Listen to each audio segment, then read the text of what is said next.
তোমারই দেখেছি আর মুগ্ধ হয়ে চোখে চেয়ে থেকেছি, আমি দূর হতে তোমারই দেখেছি আর মুগ্ধ হয়ে চোখে চেয়ে থেকেছি। বাজে কিঙ্কিনি রিনি ঝিনি তোমারে যে চিনি চিনি, মনে মনে কত ছবি এঁকেছি। আসসালামু আলাইকুম, সবাই কেমন আছো? চলে এসেছি নতুন একটি ব্লগ নিয়ে। আর আজকে আসলে তেমন রান্না বান্না কিছু করি নেই। আজকে ভাবছিলাম চিকেন চাপ বানাবো, বাট বানাতে এসে বাসায় ইয়োগার্ট নাই দেখলাম, তো মনে হচ্ছিল আবার রাফানের বাবাও বাসায় নাই। তো ওই চিন্তা করে ওই আসলে এগুলা তান্দুরি চিকেন ফ্রাই, তারপরে চাপ, এগুলো ওই বেশি লাইক করে। তো ও যেহেতু নেই আজকে বাসায়, তাই আর বানানোর প্ল্যানটা ক্যান্সেল করলাম। আর এদিকে আমি 2টা চিকেন ভিজিয়ে নিয়েছিলাম। তো যেহেতু ফ্রিজ থেকে পানি দিয়ে একটু ভিজাতে হয়, তাই এটা দেখা যায় যে একটু টিস্যু দিয়ে মুছে নিলে কাটি, তাহলে দেখা যায় যে পানিটা আর ছিটে না। নয়তো কাটতে গেলে দেখা যায় যে পানিটা ছিটে কাপড়ে এসে পড়ে। এই টিপসটা নিতে পারেন, এরকম টিস্যু দিয়ে উপর দিয়ে মুছে নিলে দেখা যায় যে পানির ছিটাটা আর শরীরে এসে বা কিচেন ভরে না। আজকে 2টা মুরগিরই দেখা যায় পায়ের নিচের অংশটা ভেঙে গিয়েছে, হয়তো রাফানা বাবা অনেক আনছে একসাথে বা আনার সময় দেখেনি, এরকম হতে পারে। মুরগিগুলো কেটে নিচ্ছি, এখানে দুইটা বলে রেখেছি, কারণ একটা দিয়ে আমি করব, চিকেন ফ্রাই করব। রাফান চাচ্ছিল একটু চাই খেতে, আর একটা হচ্ছে কারি রান্না করব। তো দুইটাই আমি কেটে কুটে ভালো করে ওয়াশ করে নিয়েছি।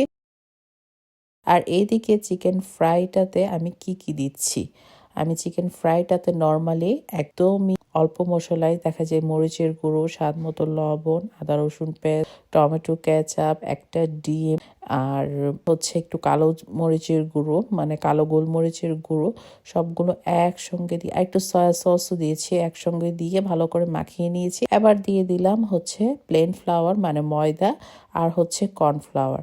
দুইটা দিয়ে এভাবে ভালো করে মাখিয়ে নিচ্ছি। যদি বেশি ড্রাই মনে হয় তাহলে এর জন্য অল্প একটু পানি দিচ্ছি, যেন একটা ক্রিমি ভাব আসে আর কি, স্মুথ, বেশি হার্ড না হয় এর জন্য। আর এবার আমি এটা রেস্টে রেখে দেবো, আর এটা রেস্টে রান্না করতে চলে যাব। আমি প্রথমে এলাচ, দারচিনি, তেজপাতা দিয়েছি, তেলটা গরম করে একটু বেশি করেই পেঁয়াজ দিয়েছি। আর পেঁয়াজটা হালকা একটু নরম হয়ে আসলে, যখন পেঁয়াজটা থেকে পানি ছেড়ে আসবে, সেই সময় আসলে তখন আমি চিকেন দিয়ে দিচ্ছি। আর এবার দিয়ে দিচ্ছি জিরা আর লবণ।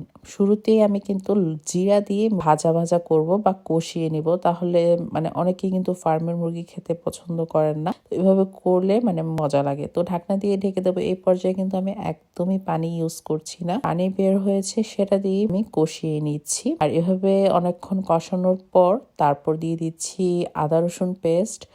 আদা রসুন আমি একসঙ্গেই পেস্ট করে নিয়েছিলাম। তো আদা রসুন পেস্ট দিয়ে আবার কিছু সময় আমি একটু কষিয়ে নেব, আদা রসুনের কাঁচা গন্ধটা না থাকে, প্লাস আদা রসুনের ফ্লেভারটা প্রবেশ করতে পারে। আর এখানে কিন্তু আমি 1 ফোঁটা পানিও দেইনি। আর এই যে এভাবে কষানোর পর এবার আমি দিয়ে দিব মশলাগুলো। এখানে আমি একে একে হলুদের গুঁড়ো, মরিচের গুঁড়ো, ধনিয়ার গুঁড়ো আর জিরার গুঁড়ো দিচ্ছি। আর লবণটা যেহেতু আগেও দিয়েছি, তাই লবণটা একটু বুঝে শুনে দিতে হবে, অল্প পরিমাণে দিলেই হয়ে যাবে।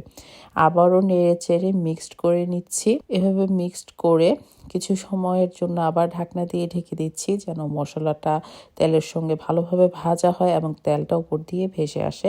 তেলটা উপর দিয়ে ভেসে আসা মানেই হচ্ছে এটা কষানো হয়েছে। এবার আমি ঝোলের জন্য পানি দিয়ে দিব। এটা যার যার ইচ্ছে অনুযায়ী যে যতটুকু ঝোল খেতে চায়। আর আমি আজকে যদি আলু দিয়ে করতাম তাহলে একটু ঝোলটা বেশিই দিতাম। আজকের মুরগিটাতে আর আলু দিচ্ছি না, আমি জাস্ট এভাবে একটু কষানো কষা করে রাখবো আর কি, একটু আলু ছাড়া ঝোল রাখবো, বাট এত বেশি ঝোল রাখবো না, যেন খাওয়ার মতো অল্প রাখলেই হয়ে যাবে। আর এবার ঢাকনা দিয়ে ঢেকে দেবো 5 মিনিটের জন্য, কারণ আমি কিন্তু একদম ভালোভাবে কষিয়েছি, আমার কষানোর সময় হয়ে গিয়েছে। আর এই তো আমার রান্নাটা হয়ে গিয়েছে। আর লাস্টে আমি দিয়ে দিচ্ছি একটু গরম মশলার পাউডার। এই ক্ষেত্রে চাইলে কেউ জিরা পাউডারও গরম মশলার সঙ্গে দেওয়া যেতে পারে, বাট আমি এটাতে 2বার জিরা পাউডারটা ইউজ ইউজ করেছি, যার কারণে আর জিরা দিচ্ছি না। আর এই যে আর অনেক সময় আমি মানে এটাতে কাঁচামরিচ লাস্টে দিয়েও ঢাকনা দিয়ে ঢেকে দিলে কাঁচামরিচের ফ্লেভারটা পুরাটা কারিতে মানে যায়, ভালো লাগে, বাচ্চারা খাবে, তাই আর আমি দিচ্ছি না। আর এটা অনেক বেশি টেস্ট হয়েছে। আর এবার চলে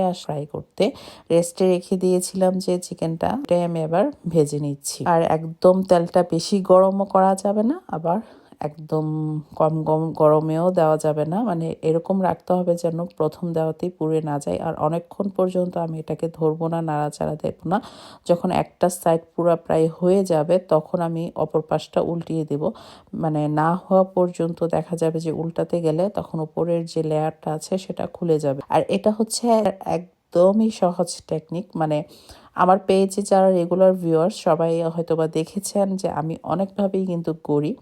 তো এটা হচ্ছে ইনস্ট্যান্ট, মানে যখন রাফান বেশি জ্বালায় যে চিকেন ফ্রাই করে দাও, আমি চিকেন ফ্রাই খেতে চাই, যেমন আজকে বিকালে চাচ্ছিল যে চিকেন ফ্রাই খাবে, তো যার কারণে আমি তাড়াহুড়ো করে ভেবেছি যে এক না করি আর একটা ফ্রাই করে দিই।